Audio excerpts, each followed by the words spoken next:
Hey, so I went to the doctor today, and I had this cast on my arm that was like my whole arm basically. I could just had little tips of my fingers out, and it was right up almost into my shoulder, which meant that I couldn't straighten my arm or do anything actually, which is why they put that cast on me to stop me doing anything anyway.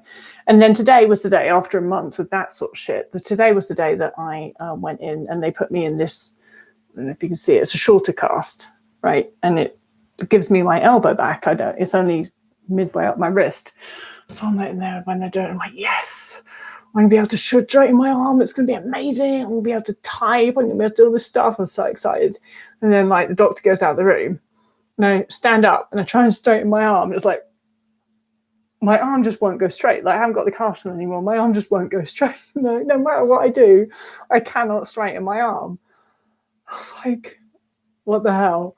And I guess it's because then the nurse comes back and I'm like, is this normal? I can't straighten my arm at all. And she's like, well, yeah, because your arm doesn't think it can bend anymore. Like the muscles have been in this one position for however many weeks. And now your brain, your arm just thinks it needs to stick there. And I was like, well, that's going to change, right? And she assured me that if I worked on it, then my arm would learn how to bend again.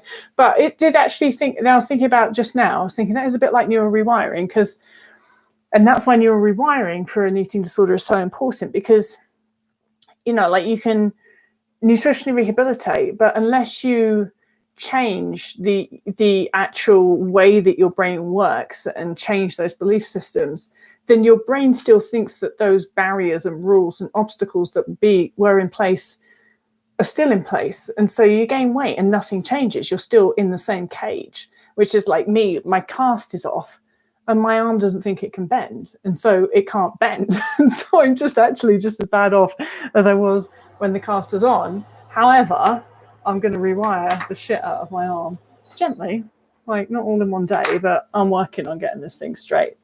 I'm pretty confident that it will learn. Anyway, it's just a weird experience to have the cast taken off and then still not be able to move my arm. All right, so that little interlude was just waiting for Zoe to ask me a question. And Zoe says, hey Tabs, this is random, but I'm in recovery and my doctors are asking if I want to know my goal weight. I don't know what to do. Any tips? Oh, sorry, Stinky is trying to claw my butt as I speak. I don't know, Zoe, that just kind of makes me want to lose the will with doctors. Like, okay, here's the problem. Your doctors think that they know what your goal weight is. They don't. They have a textbook that they can look up and go like, well, this person's that high, this gender's that, so they should be that weight. It's just bullshit. Yeah, the only thing that knows what your optimally healthy weight is your body. And every time a doctor says to you, I know what your goal weight should be, it just further increases the belief that your brain has that you can't trust your brain to manage your body weight. Because your body knows what weight it should be. All you have to do and all we have to do in recovery is get the fuck out of the way and eat all the food so that our bodies can just do the job of getting us to the optimally healthy weight. Your body doesn't need help from somebody else to know what your optimally healthy weight is. Your body doesn't need a goal weight taken out of a book. It has that information. It knows what weight it should be. It's just trying to get there. And what your body really needs is that everybody with their opinions, including your doctor, to get the fuck out of the way and just say, eat without restriction and let your body do the work. So anybody that ever tries to tell you that they know what your goal weight should be, that they know what your target weight should be, they're talking out of their arse. The only thing that knows what your goal or target or optimal, whatever the fuck you want to call it, weight should be, is your body, because it is itself. It has that programming. It's just all in there. And all we have to do is get out the way and let it do its job. Okay. Lindsay says, what should I do with my stash of safe foods? Eat them. No, I don't know. What you need is they're safe foods, so they're not very worth it, are they? So if you really like these safe foods, what you need to do is you need to smother them in Nutella or chocolate spread, or which is Nutella, but you know what I mean, or peanut butter or cream, whipped cream. You got to smother them in something that makes them a little bit more bang for their buck. and then you eat them. Stinky, don't play with mama's hair clips. Okay, so you need to turn your safe foods into not safe foods. That's what you need to do. When you're eating safe food, yeah, it's eating food, but it's not doing any rewiring, is it? And you have to teach your brain that you can eat any sort of food at any time, and that's actually going to rewire a lot of your fear of certain types of foods. And so your safe foods just aren't doing anything for you if you eat them as that. However, you can turn them into non-safe foods pretty damn easily. And you know what? I could be pretty inventive with the stuff I piled on top of foods.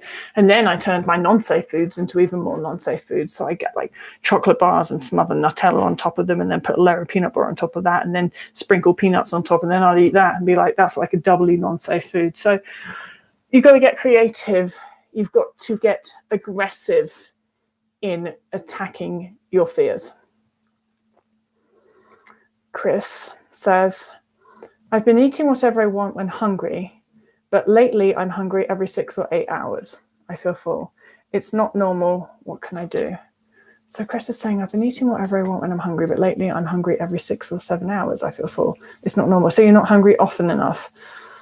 Well, I think that even if you're not feeling hungry, you can still eat, can't you? So there's the answer to your problem. Eat frequently. Eat as if you are trying to gain weight. Eat as if you are trying to challenge fear. Eat as if you're trying to rewire fear of weight gain. And it's highly unlikely that you'll physically burst even if you don't feel hungry. So challenge that fullness, because often we need to challenge the capacity of our stomachs quite a bit in order to get things going the way that they should be. Okay. Lily says, processing with trying fear foods, listening to hunger, etc., and it's definitely getting less stressful, but I'm finding the anxious feelings will catch up with me a day or two later. How to cope? Well, like our brain, fear doesn't have to be straightforward, and it doesn't even have to be in that moment. It absolutely can catch up with you a couple of days later. And so you've just written that to me, that anxious feelings are going to catch up with you a couple of days later. So you know now that these anxious feelings, if you challenge something, will catch up a couple of days later. So there's no excuse to be taken by surprise by it. You've got to be ready for it. And now when those anxious feelings come a couple of days later, you're going to go, aha, anxious feelings. I was waiting for you. I'm going to ignore you. And that's how you deal with it. You just be prepared, prep for those anxious feelings, prep for those feelings that are generated by fear of weight gain. They're going to come at some point. And then when they do come, you're prepared to ignore them. And then you can ignore them. And that's how you deal with it. Okay, Momo says, I didn't know this was live. How much longer is on for? I don't know, a couple of minutes? Zoe says, my weight has basically stabilized and I'm still eating lots in a something healthy weight. My doctor says I have hypermetabolism and I need to eat a lot more, but I feel like I can't trust them. Well, you definitely can't trust your doctor when they say target weight, and you can't trust your doctor about a lot of things compared to weight. But I'd say that one thing, if a doctor is ever telling you to eat more, just go with it. Yeah. So on that particular thing, Zoe, you don't need tests. Who gives a fuck? Just eat more food. The only problem that you have is that you're scared of eating more food. You wouldn't have been asking this question if you weren't scared of eating more food. And you need to rewire that fear of weight gain. And you're not going to rewire that fear of weight gain by going, oh, I've got to wait for some tests to tell me I'm allowed to eat more. Get on with it. Okay? Like, you have to be aggressive in your neural rewiring. You have to really go for it.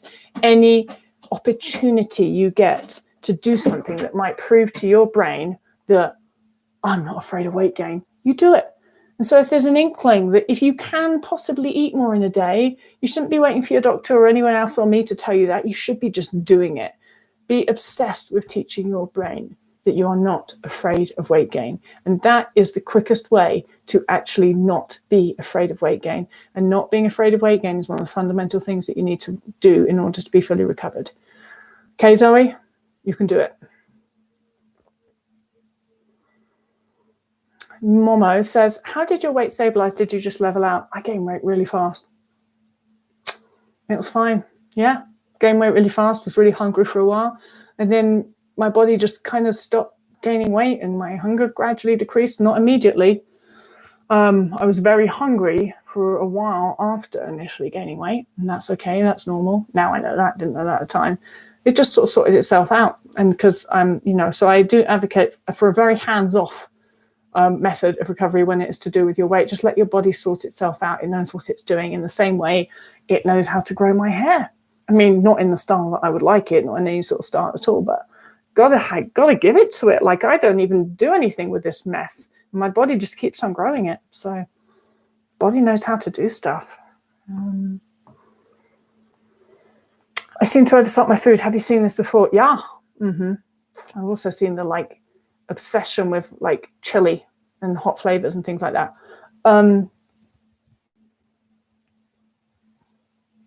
It's like anything. If you think that if putting a load of salt in your food is helping you eat more, I'd be like, don't worry about that right now. Just keep on eating, because ultimately the more you eat, the better. But don't restrict anything. And I put salt in that as well, but force yourself to eat sweet foods as well, I guess. There's no, I don't think that restricting salt or reducing the amount of salt, if what you're really craving right now, salt is genuinely a salt craving. If you're putting a load of salt on your food to make it less palatable so you eat less, that's definitely a fucking problem. You need to stop doing that right now.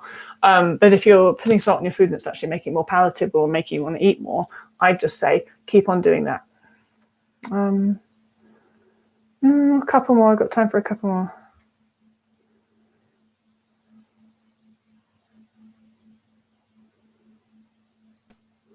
So Belly Tea Recovery says, how do you know the difference between binge eating and extreme hunger, and how do you respond to both?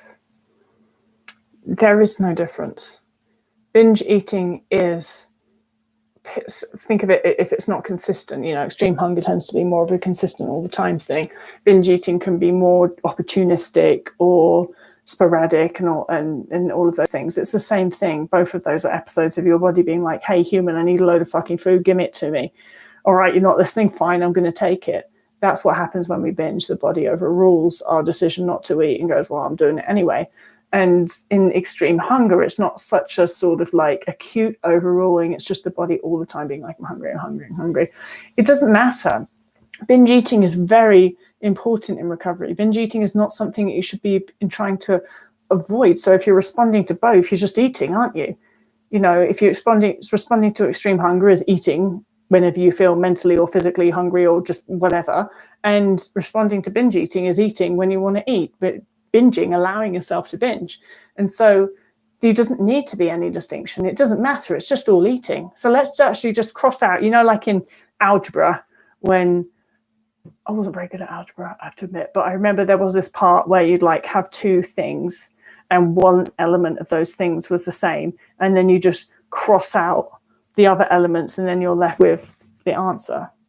So if it's you would have binge eating and then you'd have extreme hunger eating, and you just cross out the binge part and you cross out the extreme hunger bit and you're left with eating and eating.